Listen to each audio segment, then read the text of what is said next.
Hello everyone, welcome back to my channel. তো তোমরা কেমন আছো? আশা করি সকলে ভালো আছো, আর আমিও খুব ভালো আছি। আর অনেক দিন পরে তোমাদের সাথে ব্লগ শেয়ার করতে এসেছি, কারণ এই গরমে মানে একদমই ভালো লাগছিল না, গা লাগছিল না যে ব্লগ তৈরি করি, ব্লগ শেয়ার করি। তো আজকে তোমাদের সাথে যেটা শেয়ার করব, তো আমাদের কৃষ্ণনগরের ঐতিহ্যপূর্ণ বারোদোল মেলার ব্লগ। আর দেখো, আমি বারোদোল মেলায় ঢুকে ঘুরতে ঘুরতে মাথায় একটা ফুল গুছিয়ে নিয়েছি। মানে ফুলটা গুছিয়ে ভালো লাগছিলো, আড্ডা মারছিলাম, বোনেরা গিয়েছিলাম। আর আমি তো বারোদোল মেলা মানেই রকমারি দোকান। আর অন্যান্য মেলায় তোমরা গিয়েছো, আমরাও গিয়েছি। অনেকে যারা বারোদোল মেলায় এসেছো তারা তো জানো, বারোদোল মেলায় দোকানের শেষ নেই। আর এই দেখো, আমার ছেলে খুব বায়না করছিল যে নাগরদোলনা চড়বে। তো এটা ওর ফার্স্ট টাইম চড়া, মানে আমি ওকে নিয়ে সাহস পাচ্ছিলাম না যে ও কী করবে। তাই রীতিমতন দুপাক ঘোরার পরে মায়ের মনে যেটা হচ্ছিলো সেটাই ও করলো। খুব চিৎকার করছিলো যে মাথা ঘুরছে, মাথা ঘুরছে। তো নামিয়ে দেওয়া হলো, আর তারপর আবার মেলার ভেতর ঘুরছি। আর মেয়েদের তো মেলার মধ্যে সংসারে যাবতীয় যা জিনিস পাওয়া যায়, যতই দোকান থাকুক না কেন, একটু দেখতে ভালো লাগে, কেনাকাটা করতে ভালো লাগে। তা আমার মা একটা টেবিল ক্লথ কিনে নিল। আর এখানে আমরা মেলাতে এত ঘুরেছি, দিয়ে পাটা ব্যথা হয়ে গেছে, দিয়ে বসে পড়েছি আর কি।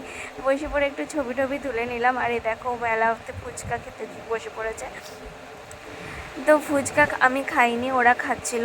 কারণ ফুচকাটা আমি খেলাম না এই গরমে, যেহেতু ছেলে ছোট, বেস্ট ফিটিং করে, এই জন্য আমি ফুচকাটা অ্যাভয়েড করে চললাম। তো ফুচকা খাওয়া হয়ে গেলে পরে বাকি মেলাটাও একটু ঘুরবো। মানে এই গেছি যখন ঘুরে নিই, কারণ সুযোগে আমার ছেলে হওয়ার পরে আমি সেইভাবে কোথাও যাওয়ার সুযোগ করে উঠতে পারি না। এই যেখানে যাই যেন মাই ভরসা, মায়ের কাছে ছেলেকে দিয়ে বা মা সাথে থাকলে একটু ভরসা পাই, এটাই যা। তো এখন কানের দুলগুলো দেখছিলাম খুব, আর ভালো লাগছিলো বলে যা যা ভালো লেগেছে তাই ভিডিও করেছি।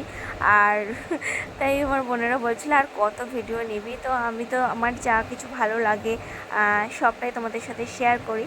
তো সেই জন্য যেগুলো যে দোকানগুলো ডেকোরেশনগুলো খুব ভালো লেগেছে সেগুলো ভিডিও করেছি।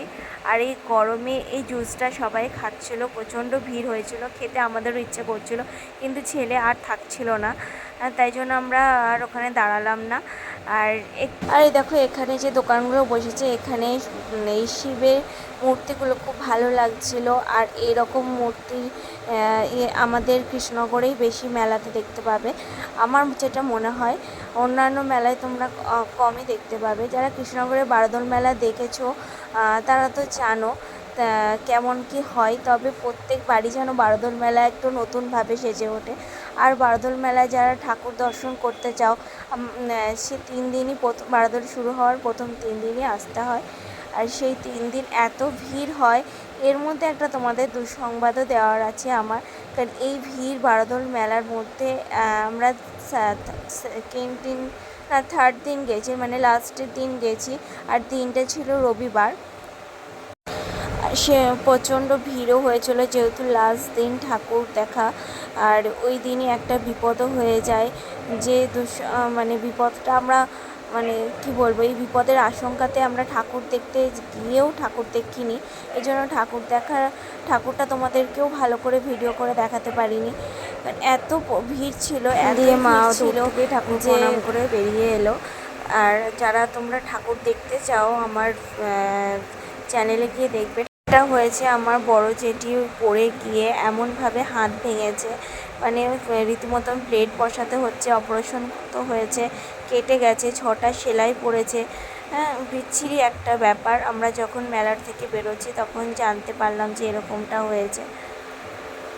তো ঠাকুর থাকে 3 দিন, কিন্তু এই মেলাটা থাকে 1 মাস মতন।